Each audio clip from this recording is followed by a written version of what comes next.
97 ከመቶ የሚሆኑ ባለትዳሮች ወይ ሌላ ቅምጥ ይኖራቸዋል ወይም በሐሳባቸው እንዲኖራቸው ይፈልጋሉ።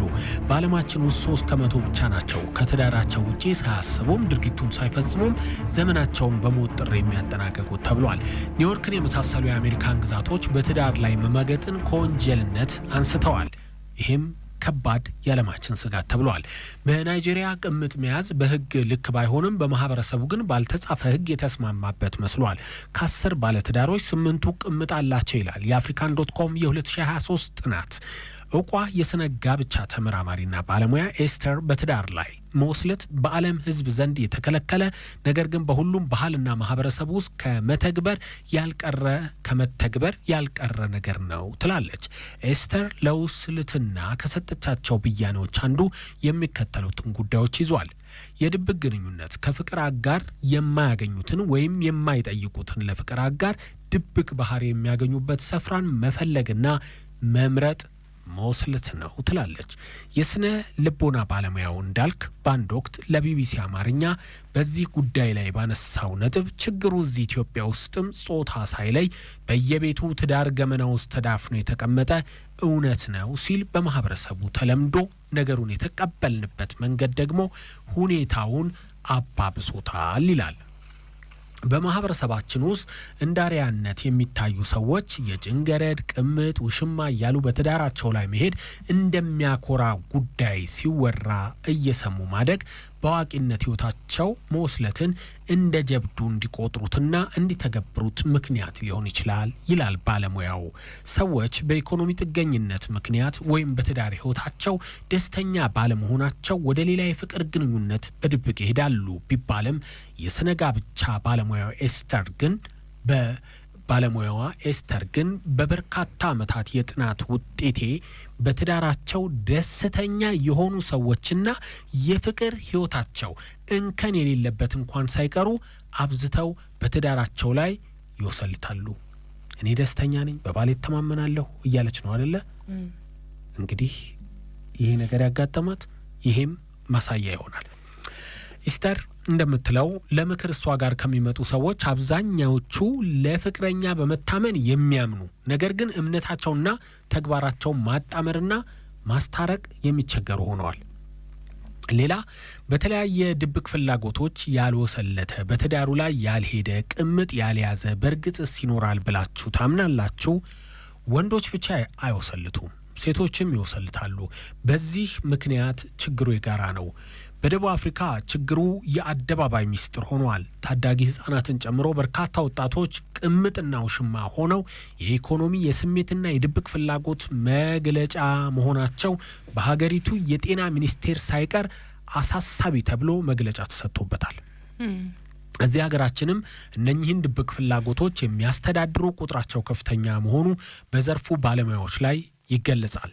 በአውስትራሊያ በ2018 እንደ ፈረንጆቹ ቀመር አቆጣጠር የአእምሮ ምዘና ማሽን ፍቃደኛ ለሆኑ 100 ሰዎች ሐሳባቸውን በማሽኑ ተመርምሮ 98ቱ በትዳራቸው ላይ የሄዱ ወይም የመሄድ ፍላጎት ያላቸው ናቸው።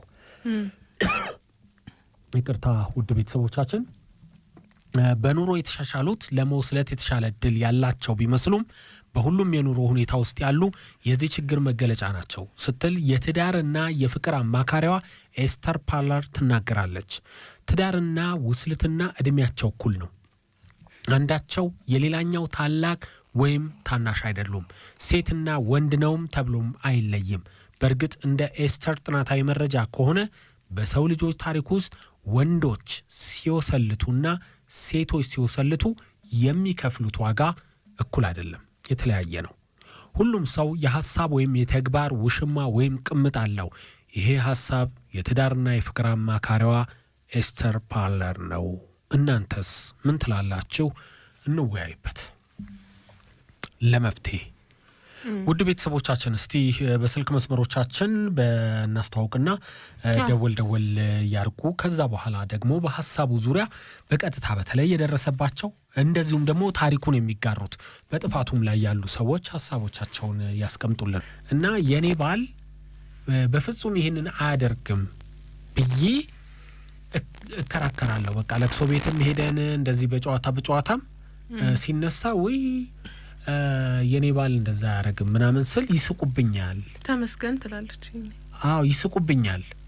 ከዛ በኋላ እንዴ ለምንድነው ማለት ባወራሁ ቁጥር እኔ በኮንፊደንስ ባወራሁ ቁጥር ለምንድነው የሚስቁብኝ ምናምን ብዬ በቃ አዎ ምንም ነገር ግን እሱ አያረግም የሚል እምነት ስለነበረኝ እስከ ጥግ ተውኩት አለች። ከዛ በኋላ ሰራተኛችን አረገዘች። ያረገዘችው ደግሞ ከኔ ባል ነው። እድር መውጣት ከበደኝ። ሱቅ አለን፣ ሱቃችን መቆም ከበደኝ እና ያንን ያህል አፈርኩኝ። ከዛ በኋላ በዚህ ልክ ሰው አምኜ እንዴት በዚህ ልክ ሊከዳኝ ይችላል አልኩኝ። ትዳሬን መፍታትን ሳስብ ፈራለሁ። 3 ልጆች አሉኝ። ከሱ ጋር ያላቸው አታችመንት ጥብቅ ነው። ስለዚህ እንዴት ላድርግ የሚል ሐሳብ አንስታ ብዙ ነጥቦችን አነሳን። እነኚህን ሁለቶቹን አሁን አነሳሁኝ። ወደ በኋላም እንደምታዩ እንግዲህ በርካታ ባለ ታሪኮች ነው እንዳለ ታሪኮቻቸውን እየሰበሰብን ሐሳቦቻቸውን የያዝ ነው። ወደ በኋላ ላይ ደግሞ የሌሎቹንም እንደዚሁ የምናነሳ ነው የሚሆነው። ግን አይከብድም?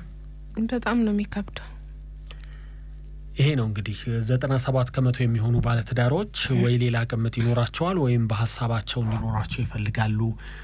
በዚህ የተዛባ ህይወት ውስጥ ደግሞ ሁላችንም እየኖርንበት ነው። ይሄ ነገር ደግሞ እንደ ሀገር ስጋት ነው፣ እንደ ማህበረሰብ ስጋት ነው፣ እንደ እምነታችን ስጋት ነው። በጣም ማህበራዊ እሴቶቻችን ትልቅ ስጋታችን ሆኗል። ምክንያቱም የምንሰማቸው ነገሮች በጣም የከፉ ነገሮችን እየሰማን ነው ያለነውና በዚህ ልክና በዚህ ደረጃ መሰበር አሁን አስበሽዋል? ልጄ የኔ ናት ብሎ ለሚያሳድግ አባት ያንተ አይደለችም ሲባል ምን አይነት ስሜት ነው የሚሰማው? እንዴ በጣም ከባድ ነው። በፍጹም እተማመንበታለሁ የኔ ብቻ ነው የምትይው ባልሽ ርቆ እንኳን ሳይሄድ፣ አንዳንዴ ርቆም ማለት የጥፋትም አይነት አለው አይደል? አዎ ርቆ አንዳንዴ ክብር እንኳን ለመስጠት ራቅ ተብሎ ይኬዳል። ግን እዛው ጓዳ ውስጥ ከገዛ ሰራተኛዋ ጋር እንዲህ አይነት ነገር ፈጽሞ እሷ ይህንን ስታውቅ ምን ያህል በቃ ማለት ተማመንበታለሁ ብላ በኮንፊደንስ ስታወራ እንግዲህ ይሄ ታወቀ ታሪኩ ነው። ያልታወቀ ስንት ታሪክ ይኖረዋል ይሄ ሰው። ከባድ ነው። ስለዚህ በዚህ ሁኔታ ውስጥ ዛሬ እንድናወራበት ነው። እንግዲህ ባጭሩ ሐሳቡን ድጋሚ ላንሳው። ምናልባት ዛሬ የሚቀላቀሉና ዛሬ እየሰሙን ያሉ ቤተሰቦቻችን ሊኖሩ ስለሚችሉ ማለት ነው።